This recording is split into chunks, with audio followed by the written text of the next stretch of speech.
My brother-in-law, Sammy, lost his home shortly after his divorce 10 months ago. He moved in with us and brought his twin daughters, Olivia and Sloane 18, with him a couple of months ago.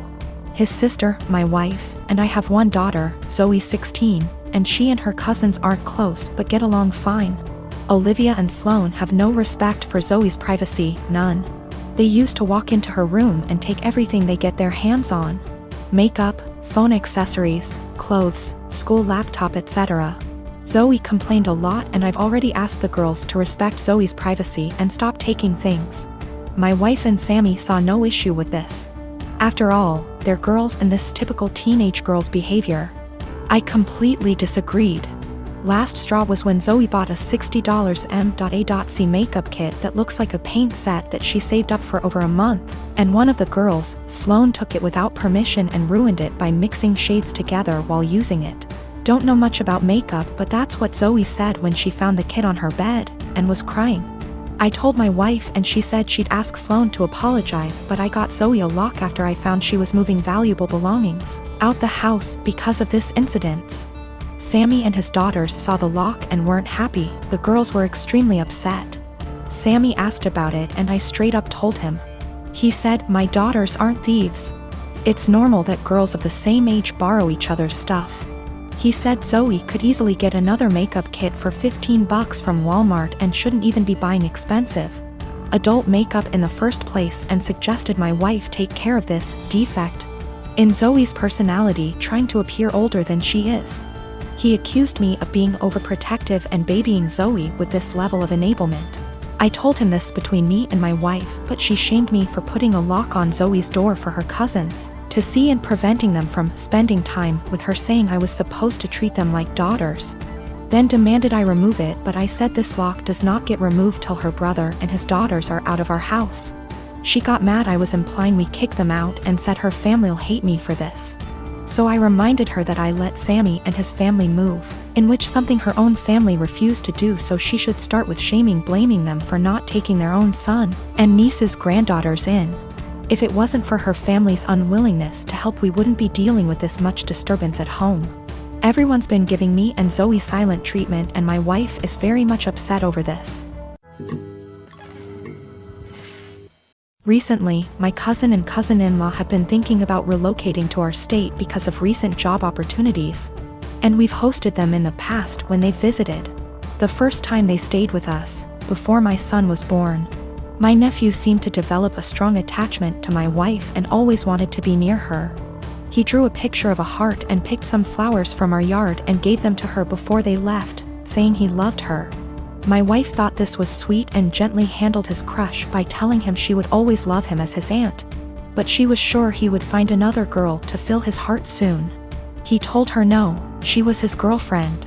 This weekend, they were staying with us again, and my nephew again wanted to be near my wife every chance he got.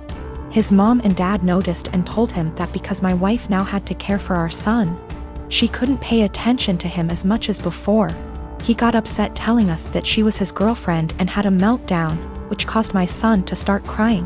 When my wife got up to take our son to another room to calm him down, my nephew got up to follow, and his dad had to forcibly restrain him from following them. I stood up to block the hallway into the separate room just in case he got away from his dad. Once they calmed him down, they apologized for his behavior and said they would keep better tabs on him. Here's the part where I may be the asshole. I told my cousins I didn't feel comfortable with my nephew being so possessive of my wife, and I know for sure she didn't. Especially since he seemed to be so jealous of our son. I told them I couldn't allow their son in our home until he learned to control himself and understand that my wife was not his girlfriend. I apologized but asked them to get a hotel room for the rest of their stay and not to visit us again unless they left my nephew behind with people they could trust and knew would care for him, while they searched for jobs in our state. They didn't say anything but looked saddened and went to the guest room with their son to pack up their bags. I guess they must have told my extended family what happened, because my paternal grandmother called me this afternoon, telling me that I should have been more understanding and that I was wrong to ask them to leave. Am I the asshole? Technically, my cousin is my second cousin. My dad is an only child, so the cousin I refer to in my post is the son of my own dad's first cousin. My paternal grandmother and his paternal grandfather were siblings. I'm not sure if this is correct, but his autistic son would technically be my third cousin. The reason I refer to him as my nephew is because he's the generation after mine in our family tree, and it's less of a mouthful to refer to him as cousin X removed. A lot of people have posted that it's not correct to refer to him as my nephew, but to be frank, I don't care. And my family's never followed this traditional genealogy nomenclature. Without being specific, in the Western state I was born and grew up in, it's not uncommon to refer to even close, unrelated adults as uncles or aunts. I call him my nephew because my cousin and I were close, and I still hope to have a close relationship with him if at all possible. Though I don't know how after this situation. Some have asked if I was jealous of my nephew calling my wife his GF. The first time, I thought it was amusing and was surprised that he had any romantic notions towards anyone, let alone my wife. Remember, in my mind he's my nephew, and I never thought of him as anything other than a large kid because of his developmental delays and normal, for him, childlike behavior. Regarding the situation that happened this weekend, I was only concerned for my wife and son's safety. I didn't know how he would react and followed my cousin's lead, but wasn't about to let him get near my wife and son once they left the room. I don't know what was said to my paternal grandmother, but I don't want to react in anger and want to talk to my cousin once we've both had time to process what happened and calmed down.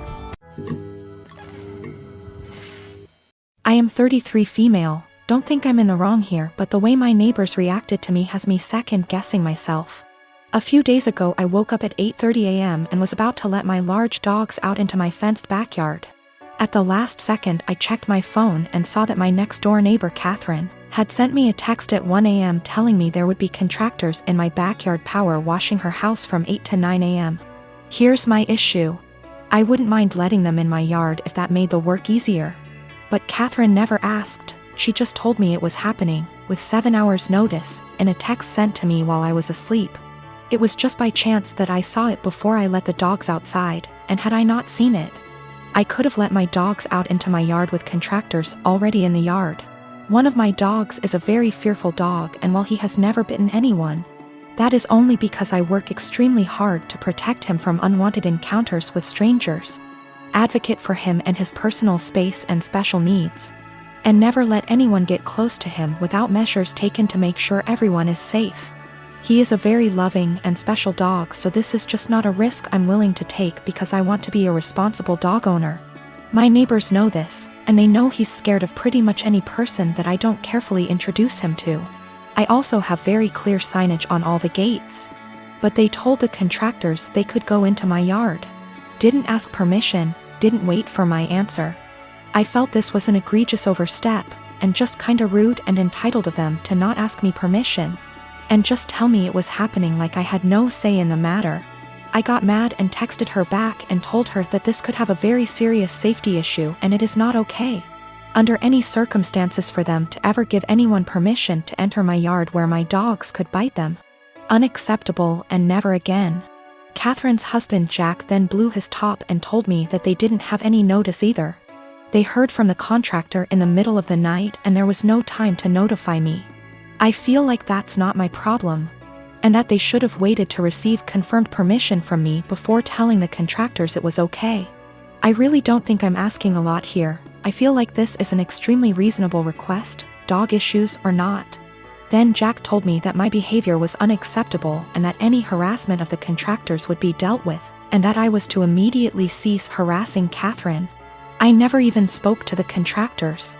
And I sent Catherine a total of 4 text messages that more or less said that this is a boundary they can't cross. This was unacceptable, and they are not to do it again. Jack sent me a few more nasty texts, and at this point I'm not really interested in being friendly anymore. But Jack still said that I was the one who was being unacceptable. Jack just yelled at me from his balcony to tell me that the painters will be coming back multiple times this week and he doesn't know when, so I am calling the company first thing tomorrow and explaining the situation to them. I am installing gate locks this afternoon. I am a 19-year-old female. I have an estranged grandpa, more or less. He's my dad's father, but my dad hardly had a relationship with him. I have 2 other siblings, one younger and one older. My grandma divorced my grandpa when my dad was only 10. So he lived with my grandma his whole life in a different state and didn't see him. When he got older he saw him a little more, and my grandpa started coming around a little bit more as well. He'd stay for a week at a time and then go home. He was an old, bitter man, to be honest. He never got remarried and lived his whole life in his coastal town with the same friends he'd had his whole life. He wasn't pleasant to be around and could hold grudges longer than anyone I've ever met. But regardless of this, he was filthy rich. He owned a successful business that he sold for $1 million. He retired after selling, but his house sits on an island as well as the biggest piece of land on the island. So it sold for well over $3 million. I was never close with my grandpa, but I took after his sister who is in right now, and he adores her. He always told me that he was proud to see me follow in her footsteps. He died a few months ago. Since then, my family has been torn apart. He left everything to me. He essentially liquidated all of his assets, and it ended up being close to $8 million. I was shocked. I didn't and still don't know what to do with the money, but I'm going to save it. My dad and stepmom as well as my siblings are hounding me to split the money with them. I just can't do it. My dad is an alcoholic who never said anything nice about his dad. Despite him being bitter, my grandpa actually bought my dad a $300,000 house. My dad would 100% drink away any money given to him. As far as my siblings, my brother has full financial support from my grandma as he is the favorite, and he's very wasteful and ungrateful. He never talks to me and always is very mean to me when he does. My little sister is the only person I've actually considered. She's very young, and that's really the only thing stopping me. Her mom is money-oriented and would take the money from her. So I'm waiting until she turns 18, and I offered to pay for her college. But now my family is telling me I'm unfair and the money doesn't belong to me and I'm not deserving of it. That I'm too young and I'll waste it on cars and clothes. I don't agree, and now they're all threatening to cut me off and never speak to me. Or even sue me if I don't give them all a chunk of the money. I don't know what to do, and I'm buckling under pressure here. I've already had 2 police officers out to my house because my dad is claiming I stole the money from him. Everything was through an attorney. I know I did nothing wrong legally. But morally,